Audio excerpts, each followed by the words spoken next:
अक्सर घर काट खाने को दौड़ता, स्त्री बच्चे पराए पराए से लगते। मन करता घर से बाहर चला जाए, सड़कों पर आवागर्दी करते रहें, उस वक्त तक घूमते रहें जब तक कि थक कर टूट न जाए और घर लौटकर गहरी नींद सो जाएं, ताकि उसकी पत्नी के ऊंचे बोलने का स्वर और बच्चों की चहपें सुनाई ना दे। उसे लगता कि परिवार के लोग ही उसके सबसे बड़े दुश्मन हैं। उसकी पत्नी और बच्चे जिन्होंने उसकी सुख शांति छीन ली है। शायद वो पिछले जन्म के किसी पाप का फल भोग रहा है। उसे अपने मित्र कुमार से ईर्ष्या होती थी, जिसे एक ऐसी सुशिक्षित और सुसभ्य पत्नी मिली थी जिसकी एक मुस्कान, एक झलक से मन खिल उठता है। यूं तो उसकी अपनी पत्नी भी देखने में बुरी नहीं, परंतु 4 वर्षों में ही वो 3 बच्चों की माँ बन गई और अपनी दुनिया में ऐसे खो गई जैसे और किसी काम से उसका कोई वास्ता ही नहीं। खींच जाए तो बच्चों पर अपना गुस्सा उतारती है। अनूप ऐसा अनुभव करता है जैसे उसने एक बहुत बड़ी मुसीबत अपने सिर मोड़ ले ली है। क्या क्या सपने देखे थे उसने, क्या क्या सोचा था, सब कुछ मिट्टी में मिल गया। अब तो मौत ही उसे इस जीवन से छुटकारा दिला सकती है। एक दिन उसने पूर्णिमा से पूछा, आखिर तुम चाहती क्या हो? क्या मैं घर छोड़कर चला जाऊं या कुछ खाकर मर जाऊं? न दफ्तर में चैन, न घर में आराम। वहाँ अफसर जान खाते हैं, यहाँ तुम जब घर आओ बस अपना रोना शुरू कर देती हो। ये नहीं है, वो नहीं है, ये चाहिए, वो चाहिए। जब देखो बच्चे टैं करते रहते हैं। आखिर ये सब क्यों? क्या तुमसे ये सब संभाले नहीं जाते? जाने तुम्हें हो क्या गया है? मैं खुद अचंभे में हूँ। और लोग भी दफ्तर में काम करते हैं, पैसा कमाते हैं, घर भी संभालते हैं, उनके भी बाल बच्चे होते हैं, पर तुम्हारी तरह कोई नहीं होगा। ऐसा करो, तुम हम सबको कुछ देर देकर मार डालो, छुट्टी हो जाएगी, तुम्हें शांति मिल जाएगी। तुमने मेरा जीना दूभर कर दिया है। पूर्णिमा का उत्तर था, पहले तुम ऐसे नहीं थे। इधर न जाने तुम्हें क्या रोग लग गया है, समझ में नहीं आता। वो रोग तुम हो, कहता हुआ अनूप घर से बाहर निकल गया था। सीधा सिनेमा हाउस पहुंचा, टिकट लेकर पिक्चर देखने लगा। रात का खाना भी उसने बाहर ढाबे में खाया। जब घर लौटा रात के 11 बज रहे थे। पूर्णिमा खाने पर उसका इंतजार कर रही थी, पर उससे कुछ बोले बिना वो बिस्तर पर चला गया। फिर शायद पूर्णिमा भूखी ही सो गई। इसके बाद और कई बार ऐसा हुआ। एक दिन उसने पूर्णिमा से कहा, तुम अपने मायके क्यों नहीं चली जाती? वहीं खर्च भेज दिया करूँगा। पूर्णिमा ने जवाब दिया, ठीक है, अगर तुम मेरी सूरत नहीं देखना चाहते तो मैं तुम्हारी आंखों से दूर हो जाऊंगी। कल ही बच्चों को लेकर माँ के पास चली जाऊंगी। अनूप का बच्चों से मोह कम था। उसकी समझ से शांतिपूर्वक जीवन व्यतीत करने में वे बहुत बाधक थे। वो प्राय उन्हें डांटता, डपटता, झिड़कता और पास नहीं फटकने देता था। बच्चे भी उससे डरते और दूर दूर रहते। एक दिन उसने जब रो रही बच्ची को उठाकर पलंग पर फेंक दिया था तो पूर्णिमा का जैसे खून सूख गया था। कहने लगी, ये तुमने क्या किया? बच्ची को जान से मार डालना चाहते हो क्या? उसने तुम्हारा क्या बिगाड़ा है? तुम मुझसे जैसा चाहे व्यवहार करो, लेकिन बच्ची को। वो रोने लगी थी। उस रात जब बच्चे सो गए तब पूर्णिमा उससे बोली, तुम मुझसे नाराज क्यों हो? मुझसे क्या भूल हुई है, बोलो। तुम जो इतने बदल गए हो, जरूर उसमें कोई रहस्य है। क्या दिल में किसी और को बसा लिया है? अगर ऐसी बात है तो उसे भी यहाँ ले आओ, मुझे कोई आपत्ति नहीं होगी। मैं तुम दोनों की सेवा करूँगी। दूर हटो मेरे पास से। उसे एक और धकेलते हुए उसने परे हटा दिया था। आज शाम से उसके दिमाग का पारा कुछ ज़्यादा ही चढ़ा हुआ था। जब वो दफ्तर से घर लौटा तो देखा हमेशा की तरह चाय और नाश्ता तैयार नहीं था। पूर्णिमा ही घर से गायब थी। वो बौखलाया हुआ सा घर से बाहर निकल आया, पास के एक होटल में नाश्ता किया, फिर पागलों की तरह इस बाजार से उस बाजार, एक जगह से दूसरी जगह सड़क नाप रहा था। समय काटे नहीं कट रहा था। मेन रोड पर चलते चलते वो अचानक किसी से टकराते टकराते बचा। मिली जुली हंसी की आवाज़ उभरी। उसने नजरें उठाकर देखा तो सामने उषा और कुमार खड़े थे। ओ यार, तुम इस तरह? कुमार बोला। मजनू बने कहाँ घूम रहे हो? अनूप ने कुमार के से हाथ मिलाया। उषा की ओर देखते हुए कहा, भाभी नमस्ते। बड़ी उम्र है तुम दोनों की। आज मुझे ऐसा लग रहा था अचानक ही तुम लोगों से मेरी भेंट हो जाएगी। मैंने रात सपना भी देखा था। बहुत अच्छे, उषा मुस्कुरा दी। तुम बहुत सुंदर सपने देखते हो। चलो हमारे साथ चलो। कहाँ? जहाँ हम जा रहे हैं, लेकिन मुझे ज़रा जल्दी घर पहुँचना है।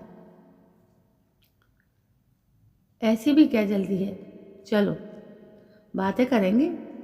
कुमार उसका हाथ पकड़कर कार की ओर ले चला। अनूप जब कुमार के यहाँ आया उसे लगा जैसे वो किसी कला मंदिर में आ गया। सुंदर बंगला, आसपास समान पेड़ों की छाया, सुरक्षित वातावरण, आकर्षक लॉन। कुमार की बैठक तो मानो एक आर्ट गैलरी है। दीवार पर टंगे कलात्मक चित्रों को देखकर मन प्रसन्न हो जाता है। वहाँ की प्रत्येक वस्तु प्रिय लगने लगती है और सबसे प्रिय श्रीमती कुमार हैं। हंसमुख और मिलनसार बातों से मन मोह लेती हैं। और एक है पूर्णिमा, जिसके पास बैठने से ही सिर चकराने लगता है। श्रीमती कुमार चाय बनाते हुए बोली, चीनी कितनी? बस 1 चम्मच, अनूप बोला और उसने भरपूर नज़रों से उसकी ओर देखा। श्रीमती कुमार बोली, भाभी से मिले बहुत दिन हो गए हैं, कभी उन्हें भी अपने साथ लाइए। वो क्या आएगी? अनूप मुंह बनाकर बोला। उसे घर के काम को छोड़कर और किसी काम से कोई दिलचस्पी नहीं। ठीक ही तो है। कुमार चाय की चुस्की लेते हुए बोला। हाँ, तुम्हें यही अच्छा लगता है। श्रीमती कुमार आंखों की पुतलियों को नचाते हुए बोली। ये चाहते हैं कि महिलाएं घर के बाहर ही नहीं ना झांका करें। अनूप ने देखा कुमार का चेहरा कुछ गंभीर हो गया। श्रीमती कुमार बोली, अच्छा, एक दिन मैं खुद भाभी के पास जाऊंगी। उससे मिलकर तुम्हें मजा नहीं आएगा। भाभी, अनूप निराशापूर्ण स्वर में बोला। क्यों? अर्थपूर्ण दृष्टि से उसने अनूप की ओर देखा। बस यूं ही। बीवी जी, नवीन बाबू आए हैं, नौकर ने सूचना दी। अरे नवीन बाबू? मिसेस कुमार का चेहरा प्रसन्नता से खिल गया।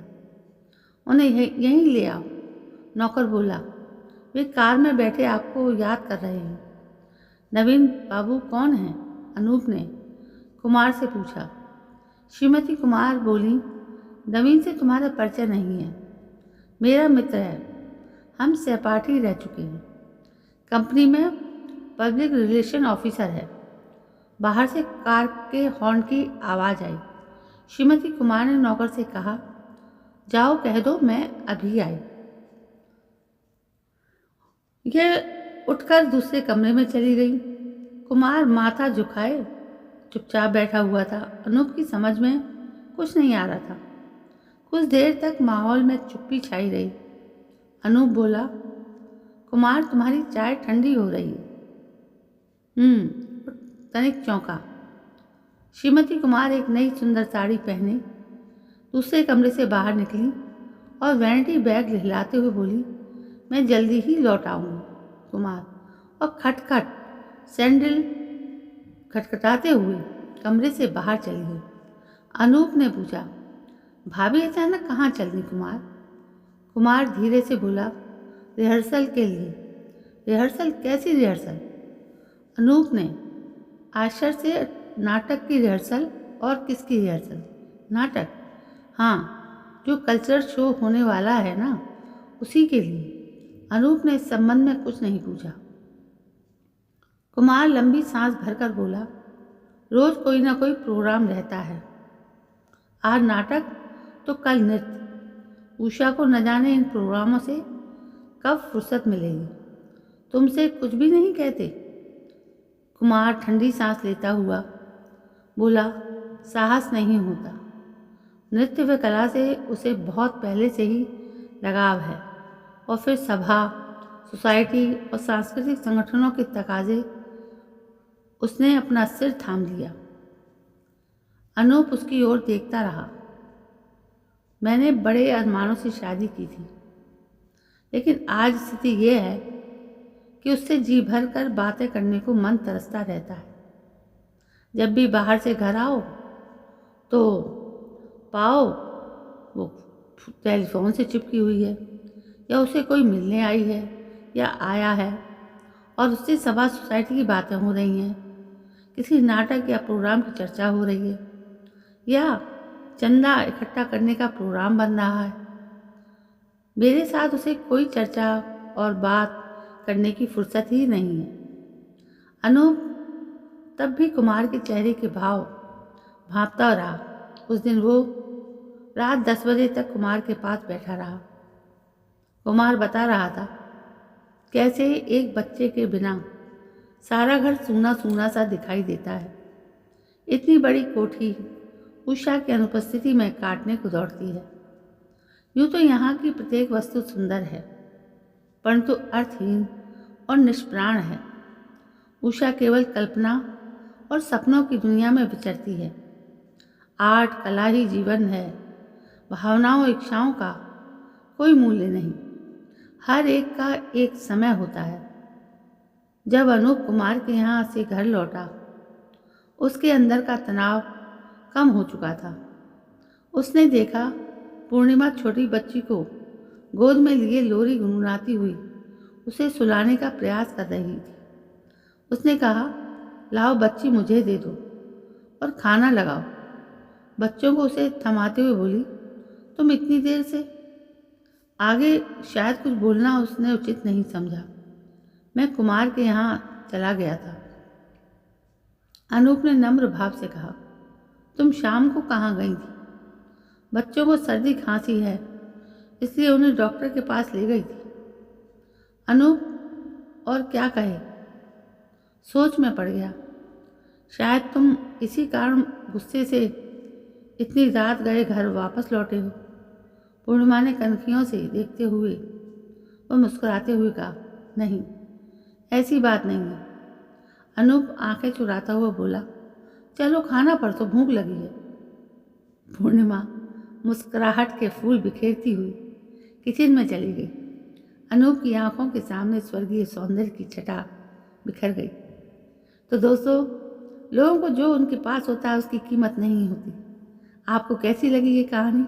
यदि कहानी पसंद आई हो तो प्लीज़ लाइक, शेयर, कमेंट करें और मेरे चैनल को सब्सक्राइब करें। कल मैं फिर हाजिर होती हूँ। तब तक के लिए जय हिंद, वंदे मातरम।